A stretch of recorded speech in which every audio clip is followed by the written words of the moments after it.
carbon dioxide, R744, CO2 are all names for the same substance. In this video, produced by Danfoss, we will refer to this as CO2 only. The video shows the different phases of CO2 and how two of the phase changes occur by altering either the pressure or the temperature. When compared with commonly used refrigerants R134A and R717, CO2 has some unique characteristics. It operates at a much higher pressure, but across a narrower temperature range than both the R134A and R717. The pressure at the triple point is high, and the temperature at the critical point is low. These facts must be taken into account when CO2 is utilized as a refrigerant. The application of CO2 as a refrigerant was introduced in 1850. From studying the literature, it can be established that CO2 refrigerant systems were developed during the following years and that they were at their peak in the 1920s and early 1930s. Between 1950 and 1960, CO2 refrigeration technology virtually disappeared from the market. However, in 1993, this CO2 refrigeration technology was revived. In order to observe the CO2 phase changes, an observation cell, specially designed and constructed by Danfoss, has been used. The cell is designed to withstand pressures up to 140 bar gauge. In this diagram, the coloured areas define the temperature and pressure limits at which the CO2 vapour, liquid, solid and supercritical phases exist. This is known as the temperature pressure diagram or phase diagram for pure CO2. The red solid lines indicate the pressure and corresponding temperatures at which two different phases of CO2 exist in equilibrium. For example, liquid and vapour, solid and vapour, and solid and liquid. Here is the triple point, and here is the critical point on the phase diagram. For refrigeration purposes, the pressure enthalpy diagram is commonly used. For CO2 applications, this diagram has to be extended so that the solid and supercritical phases are included. The coloured areas indicate the different phases of CO2, namely vapour, liquid, solid and supercritical. The triple point is here, the critical point is here. We would now like to define the triple point, and in the first sequence the CO2 is cooled by forced evaporation to the stage where it passes through the triple point. The cell is charged with liquid CO2 at an ambient temperature of 20 degrees C, which has an equivalent pressure of 57.2 bar absolute. Venting CO2 from the vapour phase allows more liquid CO2 to decant from the supply cylinder to the cell, thus raising the liquid level. When the cell is sufficiently full, both the vent and charging valves are closed. When the CO2 content within the cell has settled, the vapour and liquid are in equilibrium.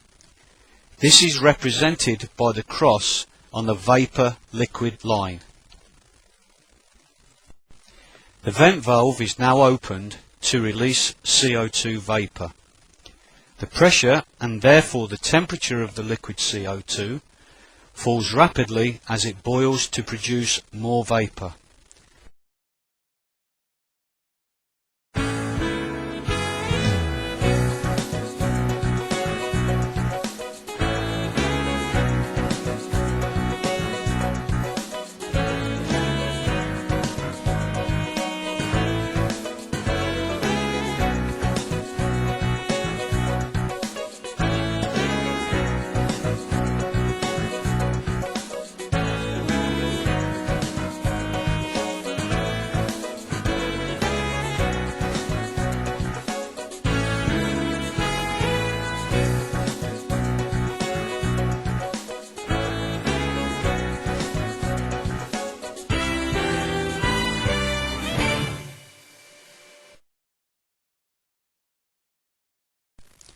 The triple point is reached with further reduction in pressure and temperature.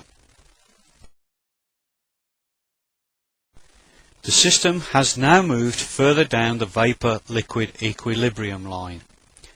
Solid CO2 begins to form once a pressure of 5.2 bar absolute and a temperature of minus 56.6 degrees C has been reached. The triple point is the only pressure and temperature combination at which solid, liquid and vapor CO2 can exist simultaneously in equilibrium. As the pressure continues to fall below the triple point, only solid and vapor are present in the cell. Solid CO2 is also known as dry ice. It has a surface temperature of minus 78.4 degrees C at standard atmospheric temperature pressure. The pressure inside the cell is now approximately equal to the surrounding atmosphere of 1 bar absolute. The vent valve is closed. The entire cell is now below ambient temperature and will absorb heat from the surroundings. Triple point conditions are re-established as the solid CO2 melts, and as the pressure and temperature rises, the cell contains liquid CO2 and vapor in equilibrium. We would now like to define the supercritical phase, and in the next sequence the CO2 will be heated to increase its temperature and pressure to the stage where it passes through its critical point into the supercritical phase. The critical point is the pressure and temperature combination at which the density of both the liquid and vapor are equal. The distinction between the liquid and vapor phases disappears gradually as the pressure and temperature increases towards the critical point, until only a single phase exists in the supercritical area. The density of CO2 at the critical point is 468 kilograms per meter cubed, which is of the same order as many liquids, but is nearly 2.5 times higher than the CO2 vapor density at the starting point of 20 degrees C. The cell is again filled with liquid CO2 under the same conditions as before.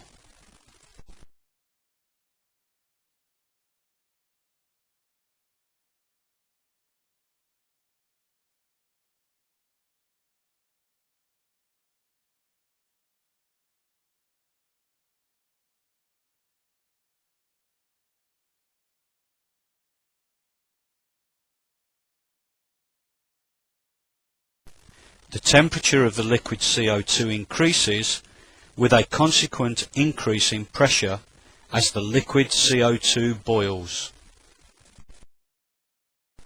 The CO2 vapor density above the liquid increases as the temperature and the pressure increase, and the distinction between the two phases disappears. CO2 now exists at a pressure of 73.6 bar absolute and a temperature of 31 degrees C. After a further small increase in temperature, all the CO2 present in the cell is now in the supercritical phase. This supercritical CO2 has some interesting and user-friendly properties. Its high density gives it some of the properties of a liquid, so for example it can act as a solvent for extracting various materials. However, its viscosity is much lower than for most liquids, and its diffusivity is consequently higher. These properties have led to a great deal of interest in the use of supercritical CO2 as a safe, effective solvent, in particular for food products. Cell heating is isolated. The supercritical CO2 pressure is reduced by opening the vent valve, and the CO2 temperature decreases simultaneously. When the critical point is reached, the distinction between the liquid and vapour phases becomes evident again. Pressure above the liquid CO2 is further reduced in stages by venting more vapour from the cell, and once again the cell contains liquid and vapour in equilibrium. We trust that you have found this short Danfoss video to be of interest and would thank you for your attention. For further information, please contact your local Danfoss sales organisation.